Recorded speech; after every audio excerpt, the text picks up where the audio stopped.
See What I See, exclusive on Spotify. Download Anchor untuk bikin podcastmu gratis.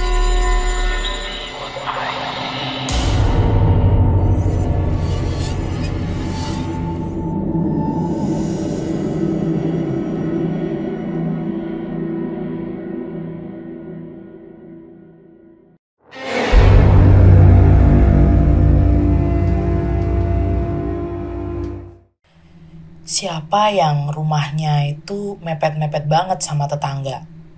Mungkin cuma beberapa jengkal aja, sehingga kita bisa tahu apa yang tengah terjadi di rumah itu.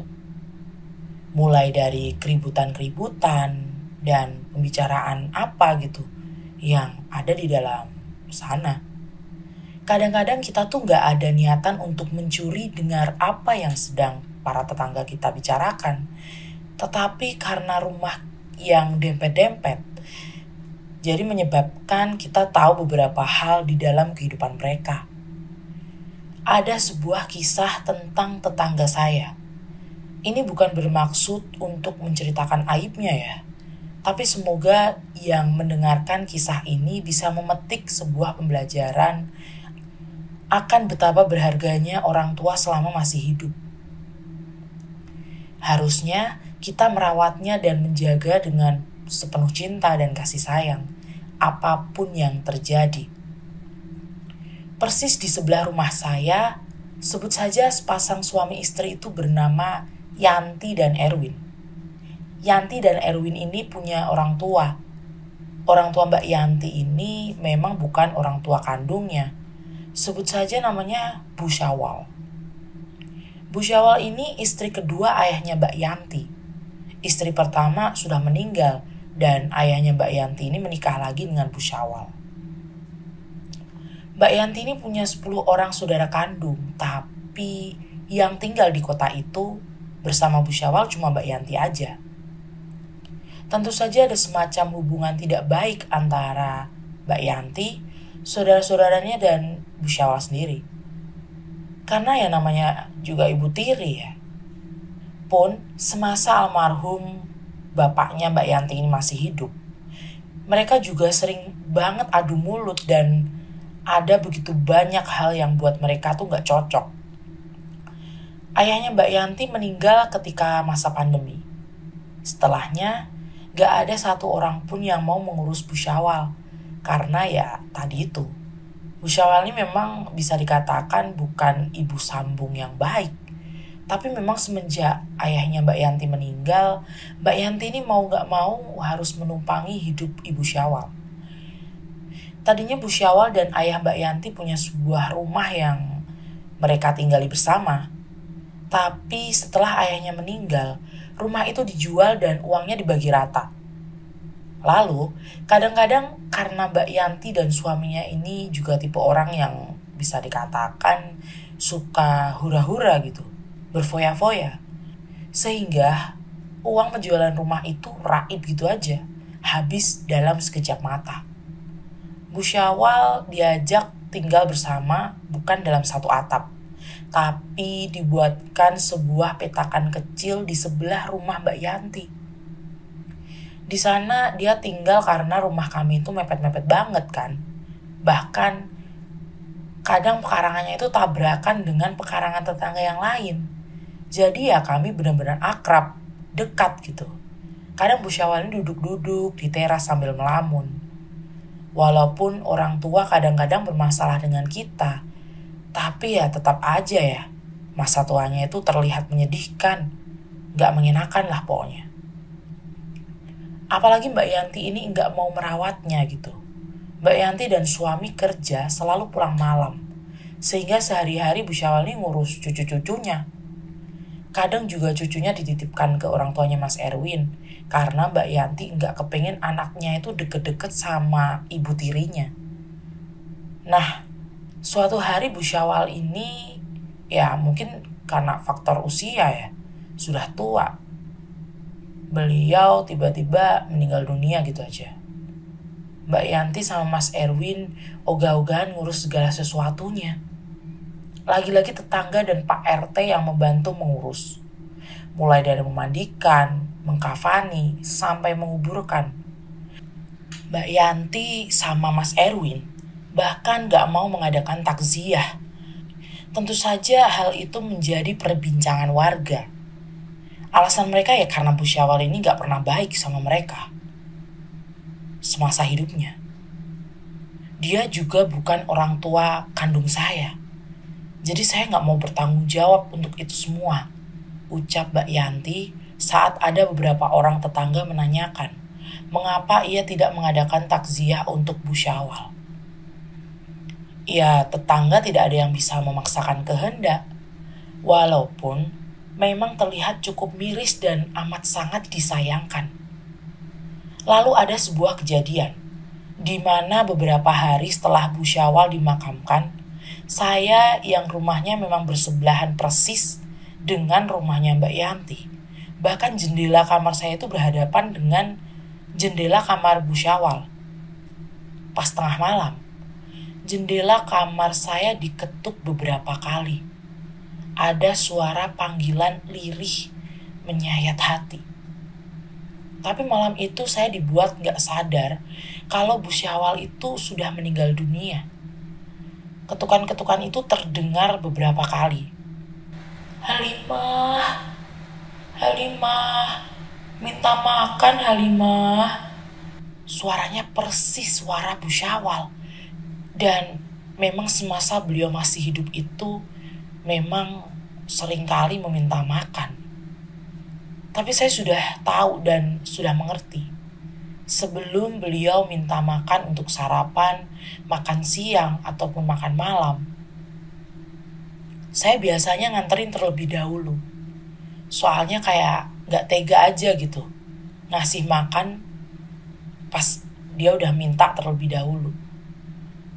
Jadi biasanya memang setelah menyiapkan makanan untuk suami dan anak saya udah memisahkan terlebih dahulu sebelum beliau minta. Saya ngerasa aneh banget dan memang saya seolah-olah gak sadar dan seperti terhipnotis kalau Bu Syawal itu sudah meninggal dunia bahkan udah 3 hari yang lalu. Saya terbangun karena saya tidur sendirian. Suami saya lagi kerja jauh, pulangnya setiap Sabtu Minggu aja. Saya langsung ke dapur. Saat ke dapur itu saya buka lemari makan, ngambil piring, ngambil cangkir yang memang disediakan khusus untuk beliau. Alat makan dan cangkir itu semua saya pisahkan. Terus ada anak sulung saya lagi sakit perut keluar dari kamar mandi. Mama, mau ngapain mah? Itu mau ngasih makan nenek Syawal. Nenek Syawal? Iya, kasihan malam-malam gini kelaparan. Mah, mama ngigo apa gimana sih? Orang nenek Syawal udah meninggal kok 3 hari yang lalu. Emang mama lupa? Piring yang saya pegang itu langsung jatuh dan pecah. Saya ngucap istighfar. Kayaknya mama kurang sehat deh. Mending istirahat aja. Itu piring-piring biar abang yang bersihin. Sulung saya menuntun saya masuk ke dalam kamar. Saya masih seperti orang yang linglung. Apa jangan-jangan mimpi ya? Pikir saya waktu itu, tapi suaranya benar-benar terdengar nyata. Saya kembali beristirahat di dalam kamar saya sambil memandang ke arah jendela yang persis bersebelahan dengan jendela kamar Bu Syawal. Lalu tiba-tiba saya merasa selimut saya itu ditarik-tarik. Refleks saya langsung noleh ke ujung ranjang. Saya pikir itu anak saya, tapi saya terkejut pas melihat sesuatu. Sesuatu itu entah pocong, entah itu sesuatu yang mengenakan mukena.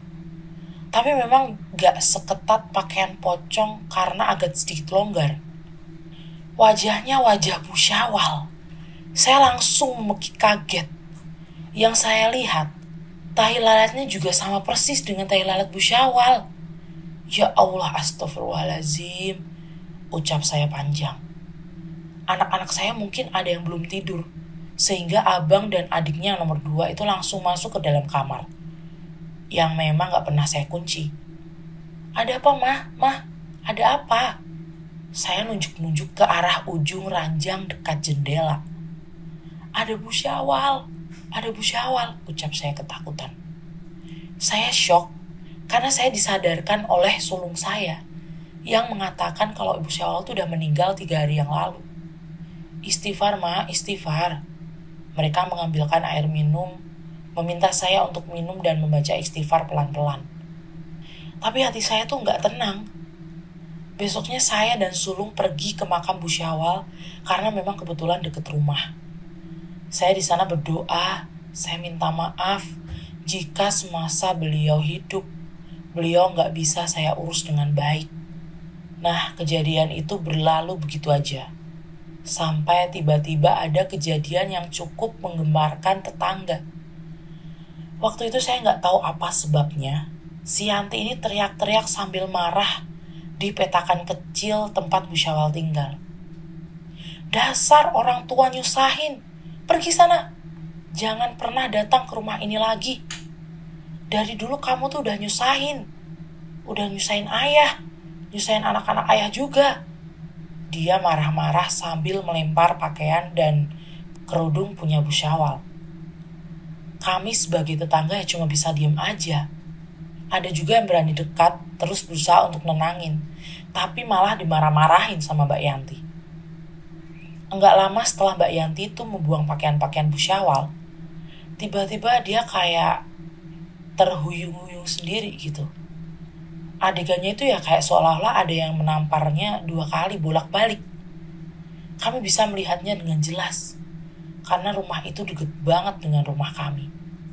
Nah, setelah dia seperti tertampar itu ya, tiba-tiba aja mulutnya itu kayak gak bisa balik lagi.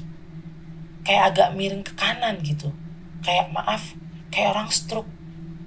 Terus ngomongnya juga agak sulit. Terus mata Mbak Yanti itu melotot, memandang ke arah yang agak tinggi sambil bilang, "Maafin Yanti, Bu, maafin Yanti." Terus aja bilang gitu berulang-ulang. Nah, Mas Erwin ini ketakutan melihat istrinya. Takut ada apa-apa karena wajah istrinya tuh udah miring. Langsung bawa di rumah sakit saat itu. Cukup lama Mbak Yanti itu ada di rumah sakit. Mungkin sekitar 10 harian. Memang ketika kami besuk, dia enggak meracau yang aneh-aneh lagi. Tapi wajahnya belum bisa pulih. Cukup lama sih, hitungan tahun kalau nggak salah. Dan kisah itu menjadi pembelajaran bagi kami. Entah itu ibu kandung, entah itu ibu sambung, entah itu ibu yang baik ataupun yang pernah melakukan kesalahan. Tapi kita sebagai anak sebisa mungkin berusaha untuk memaklumi dan memaafkan. Kadang-kadang ada sebuah alasan yang kita nggak tahu pasti. Kamu punya pengalaman horor? Kirim ceritamu ke podcast.ceritahoror@gmail.com.